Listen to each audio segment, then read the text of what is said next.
Hi, you're watching Investor Insights, and in this video I want to discuss why real estate is a bad investment in Australia. And to begin with, I'd like to take a look at the fundamentals of the investment. And I think specifically we'd like to define what a good and a bad investment is.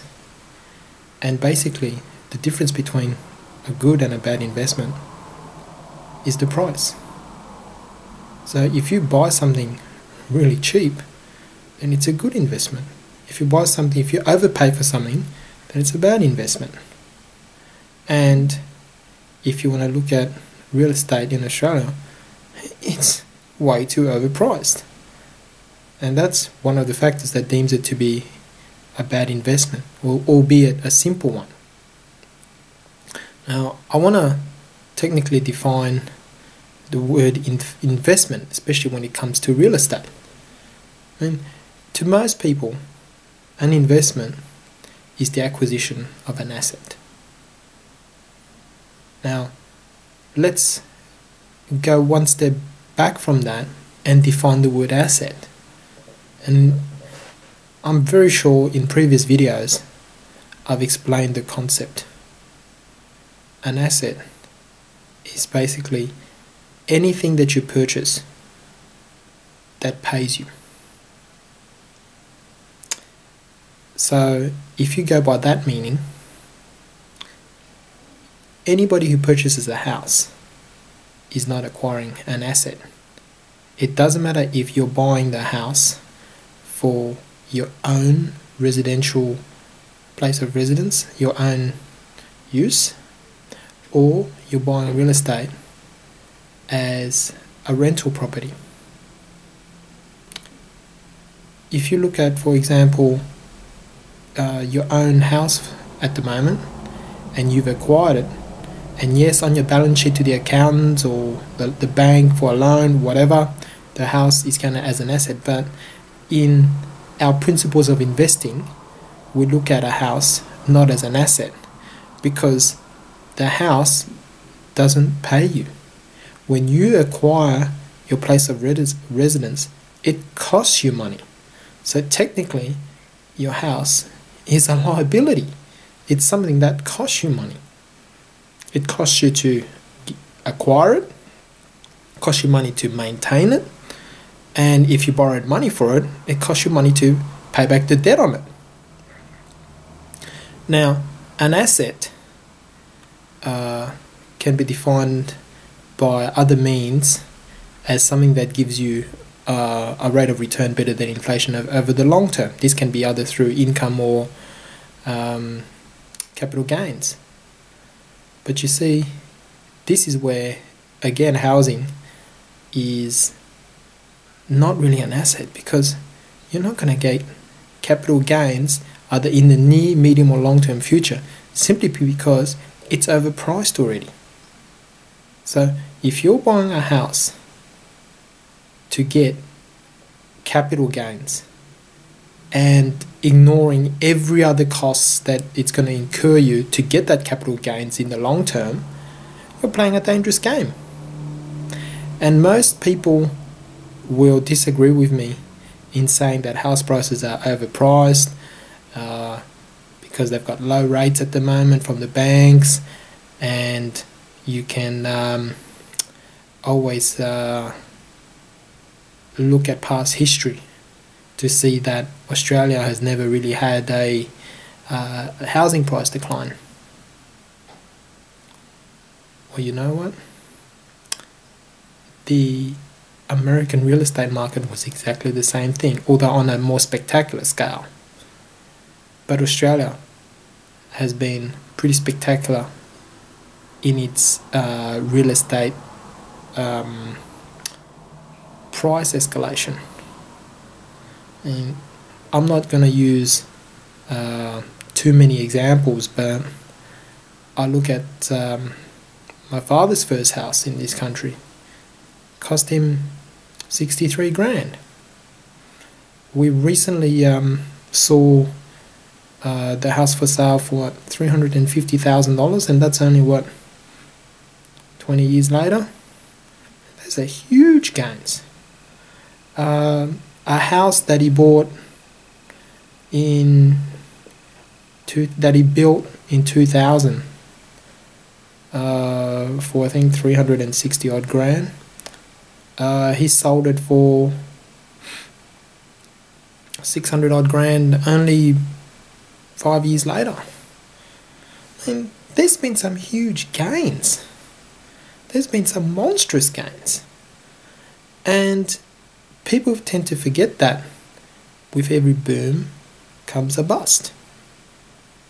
And in our real estate market, that bust just hasn't come. The affordability of a house in this country is clearly a warning sign that the housing market is overheated. Because in past years, you look at how many times a person's income has to go into paying off this house. And if you compare it to what it is today, then you can see that that multiple has expanded three and a half fold. That's not normal.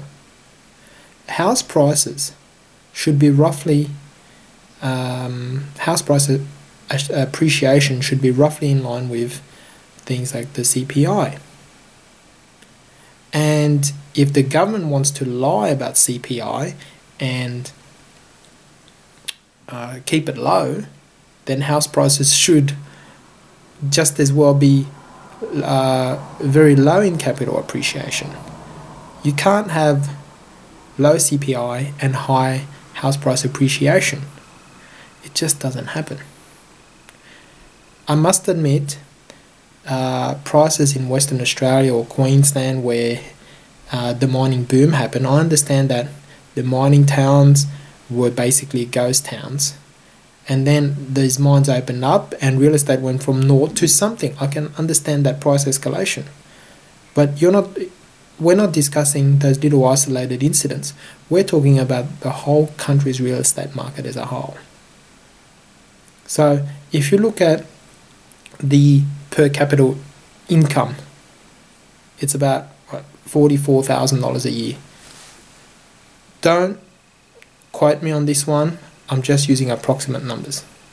So if you've got $44,000 income per person, and you've got, say, two people to a house, husband and wife, double income, you've got gross income of $88,000.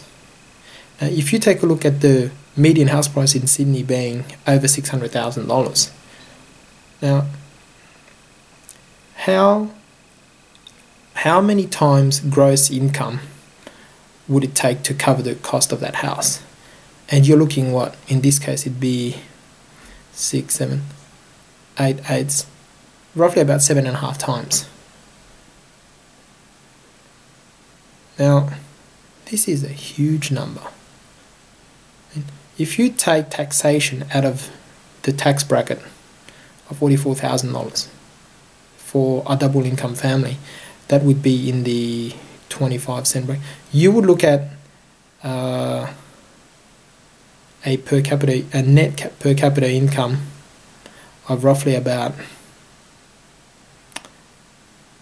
just under $60,000. And you're now looking at 10 times net income to cover the cost of the house. And then you've got expenses. I mean, people got to eat, people got to drink, people got to buy clothes, people got to pay for the kids' education, they got to pay for maintenance of the house. You can't dedicate your whole net income to your house. So if you think about this, it's going to cost you your whole net income for 10 years to pay off that house. That's not taking into account the interest. How affordable is housing? I mean, these numbers are based on you not eating, drinking, feeding yourself, going out, not doing anything. You're just going to put all your money in that house. And In the olden days, you would dedicate at most a third of your net income to your mortgage. Now, even with low rates, a lot of people are stretched and they find that they're spending 50-60% of their net income on mortgages, on trying to repay back their mortgages. Now, this $600,000 median price that I'm using as an example, albeit a very rough one, is a clear warning sign to you guys that the acquisition of real estate, the speculative acquisition of real estate, is not going to be a profitable one in the long term, because a house simply is not an asset. A house depreciates. It costs you money to maintain a house. It costs you money to even keep the house. You got to pay for rates. You got to pay for land taxes. There's a lot of costs in owning a house. So, to answer the first question, why is real estate in Australia a bad investment? Because it's simply too overpriced. It doesn't matter what the interest rates are. It doesn't matter if you're fully funding it with your own money. You're overpaying for an asset. Therefore, it's a bad investment. And technically, it wasn't an asset to begin with because it doesn't pay you money. Now, if you look at the other reason why you would buy real estate, and that is for rental purposes, then you might as well take your money and flush it down the toilet. Because in this case, it doesn't matter if you use your money or you borrow. It's an even worse investment than acquiring it for your own personal use. Because you've got the danger of not finding a tenant. But that's a subject of another video. When you buy a house for rental purposes, you are looking at a yield in Sydney of about 4.5%. Now, this is just horrible.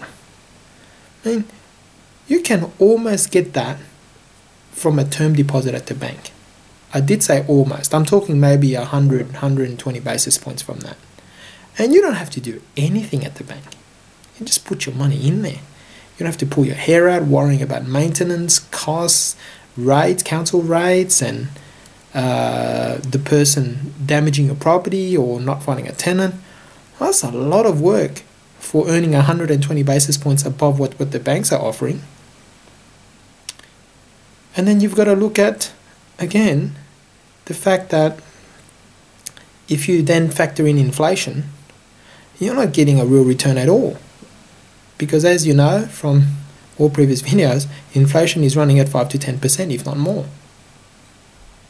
So, acquiring a house for your own personal residence is not a good investment. It's just a means for you to live. So if that's the case, and rental yields are so low, you might as well rent. And this way, you're not committing yourself to a huge mortgage. Or if you're going to pay for the entire cost of the house yourself, you can take that money, pay rent, but use the remainder of it to invest it in something that's going to give you a better return. Either way, to own or to rent out, real estate is a hopelessly bad, expensive experiment. And if you enjoy flushing money down the toilet, by all means, you go on right ahead.